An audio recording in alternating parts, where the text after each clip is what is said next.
తినేసి నిద్రపో. బాలుడు దీర్ఘాలోచన ఉన్నాడు. ఏం లేదు. లేదు అంటేనే ఏదో ఉందని అర్థం. అబ్బో కనిపెట్టాడు పెద్ద, నీకెలా తెలుసు? అయితే నన్ను చెప్పమంటావా?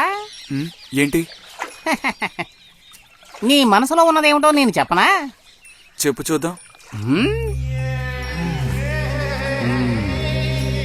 అంబా శాంభవి భైరవి పలుకో. నాలుక మీద నాట్యమాడే సత్యాన్ని చెబుతాను. ఒక అమ్మాయి గురించే గాని ఆలోచన చెప్పు. నిజమే కదూ? నిజమైతే నిజమని చెప్పాలి, లేకపోతే దోషం అంటుకుంటుంది. ఎవరా పిల్ల? ఉందిలే.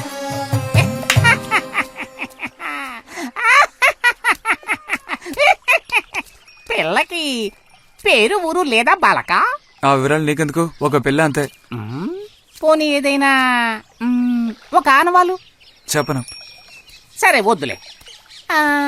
తను ఎక్కడుంటుందో చెబుతావా? ఇక్కడే ఈ ఊరే. లేతదా లేక ముదురా? కొంచెం ముదిరే. అప్పుడైతే సమస్య క్లిష్టమైనదే. లొంగట్లేదు కదూ?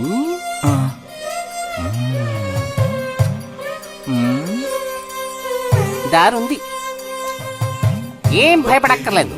నిజమా? దేనికైనా దారు. ఏం దారి? రా చెప్తాను. ఏంటో చెప్పు. చెప్తాగా, రా. ఇదిగో, వీడు కూడా ఇంతవరకు ఇలాంటి ఎన్నో ప్రేమ సమస్యల్లో దూరాడు, ఇరుక్కున్నాడు. అన్నిటికీ కూడా పరిష్కారం దొరికింది. అమ్మవారికి దండం పెట్టుకుని 10 రూపాయలు పెట్టుకుని ఆయన 10 లేదా 2 ఉందా? పర్లేదు పెట్టుకో.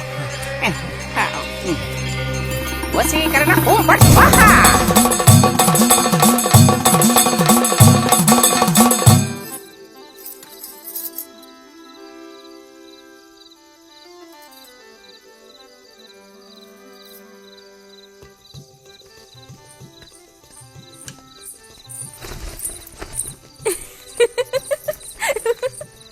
మన గోవిందుని చూసారా అత్తయ్య? ఏమిటే మీ వారింకా విదేశాల్లోనే ఉన్నారా? చాలేరా నటన. నువ్వు ఎవతివే? మన నారాయణమ్మ? అవును తాత. అలా చెప్పు. వయసు అయిపోయింది కదా, కళ్ళు కనపడడం లేదు. అన్నట్టు నీకు ఇంకా పెళ్ళవలేదా? ఇంకా అవ్వలేదే. అలాగా. అయితే నువ్వు ఒక పని చేయి. ఖాళీ సమయాల్లో మా ఇంటికి వచ్చావంటే ఓ చక్కటి కుర్రాన్ని నేను వెతికి పెడతాను. ఏమంటావు మరి? ఈ యాక్టింగ్ కాస్త స్టేజ్ మీద చూపించు. అక్కడికి వెళ్ళి అందరిని చూసి కళ్ళు తిరిగి పడిపోకుండా ఉండు. ఎవరు కళ్ళు తిరిగి పడతారో అది చూద్దాంలే. రతి రా, మనం వెళ్ళి అక్కడ కూర్చుందాం. పదమ్మా. బుజ్జి, ఫ్లాస్క్ తేవడం మర్చిపోకు. అలాగే. పద.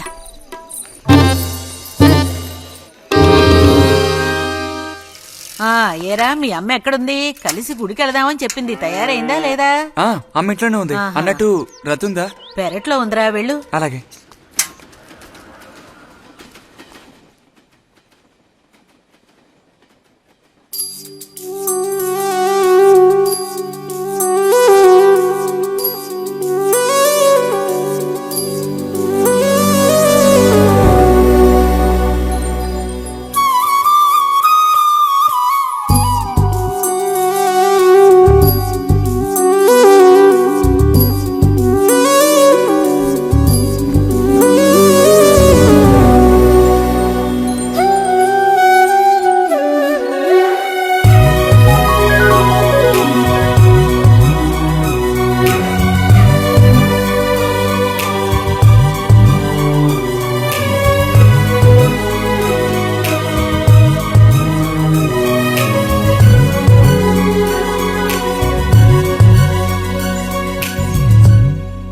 రతి, వీక్లీ పుస్తకాలు తీసుకొచ్చాను.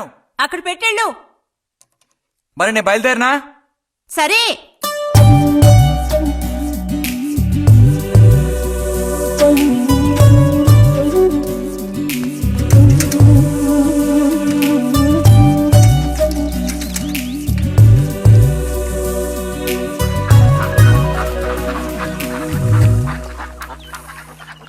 పిలిచిన చోటుకొస్తుంది. చెప్పినట్టల్లా చేస్తుంది. ఎవరు? ఎవరైనా సరే. మహారాజులు సైతం ఆ కాలంలో మహారాణులను వశపరచుకోవడానికి ఈ విద్య ప్రయోగించారు. ఏం విద్య? వశీకరణ. వశీకరణమా? భస్మం. ఏ భస్మం? మంత్ర భస్మం. వశం చేసుకోవాలని ప్రయత్నించే అమ్మాయిని ఆ భస్మం నుదుట పెట్టుకుని ఒక్క చూపు చూస్తే చాలు. ఆ అమ్మాయి కూడా అదే విధంగా నిన్ను చూసిందనుకో, కాయ పడ్డైనట్టే. కాకపోతే దానికి ఒక పద్ధతి ఉంది. శుభ్రంగా స్నానం చేసి ఆ భస్మాన్ని నుదుట పెట్టుకోవాలి. తను నిన్ను చూసేంత వరకు నోరు తెరిచి ఒక్క మాట కూడా మాట్లాడకూడదు.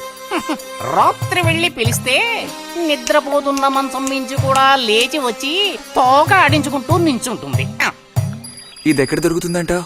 ఏది? నువ్వు చెప్పిన భస్మం సృష్టించాలి. ఎలా? కాస్త ఖర్చు అవుతుంది మరి. ముందు ఏం చేయాలో చెప్పు. జత కలిసిన ఓసరవెల్లి ఉందే, ఓసరవెల్లి, దాని మీద పేడ విసిరి పట్టుకోవాలి. అది కూడా కడుపుతో ఉన్న ఆవు పేడ విసిరి. అప్పుడు అది కాస్త ఊపిరాగి చస్తుంది. ఆ చచ్చిన దాన్ని తీసుకొచ్చి కొబ్బరి చెట్టు చిటారు కొమ్మను ఎండబెట్టి పొడి చేయాలి. తర్వాత దానికో మంత్రం ఉంది, ఆం ఫట్. కొబ్బరి చెట్టు చిటాన్ని కట్టి ఎండబెట్టాలా? గంగరాజు కాసేదైనా జరిగే పని చెప్పు. కొంచెం కష్టమైన పనే. కాకపోతే నువ్వు చేయవలసిందల్లా ఒకటే, 2 ఊసర విల్లులను పట్టివు చాలు. పట్టిచ్చావనుకో మిగతాది నేను చూసుకుంటాను. మనోధైర్యం కోల్పోకు. మా గురువు గారి దగ్గర దీనికి ఏం కొదవలేదు. ఈ భస్మాన్ని మనం అడిగితే ఆయన ఇస్తారు. కొంచెం తీర్థ ప్రసాదాలు ఖర్చు అవుతుంది.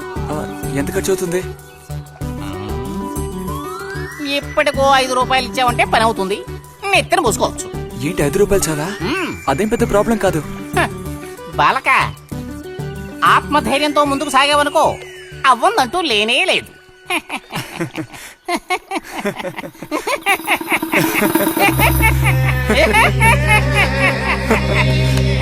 ఓం ఫట్ స్వాహ.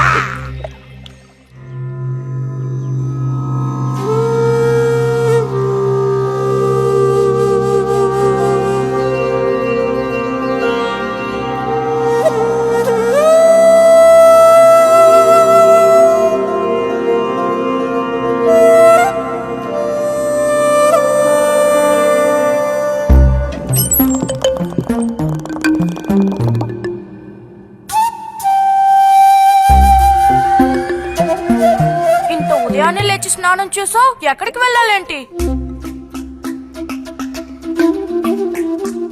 ఏంటి స్పెషల్ గా విభూతి పెట్టావు?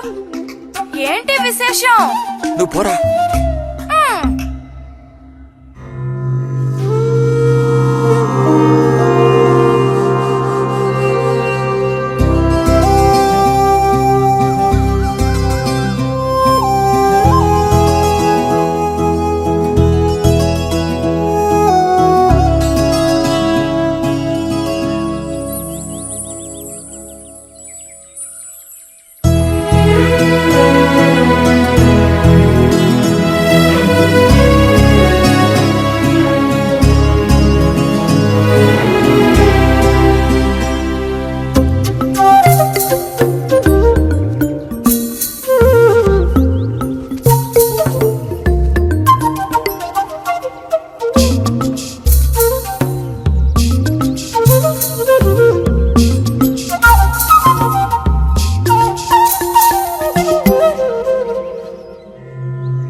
ఏంటి బుజ్జి ఇది?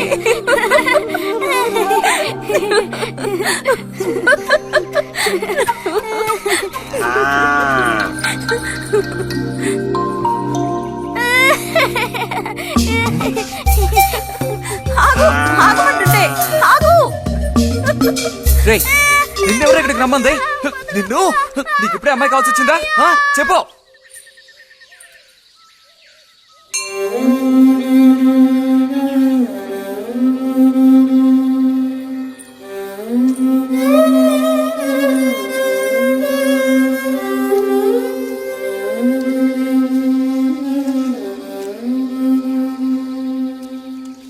రండి సార్. ఈ రోజు లైబ్రరీకి వెళ్ళలేదా? లేదు.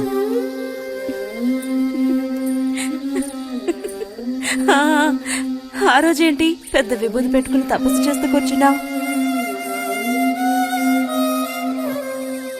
ఆ రోజు అడగాలనుకున్నాను, దేనికోసం తపస్సు చేస్తున్నావా అని. వశీకరించడానికి. ఎవరిని ఎవరిని వశీకరించేసుకోవడానికి? నిన్ను రతే.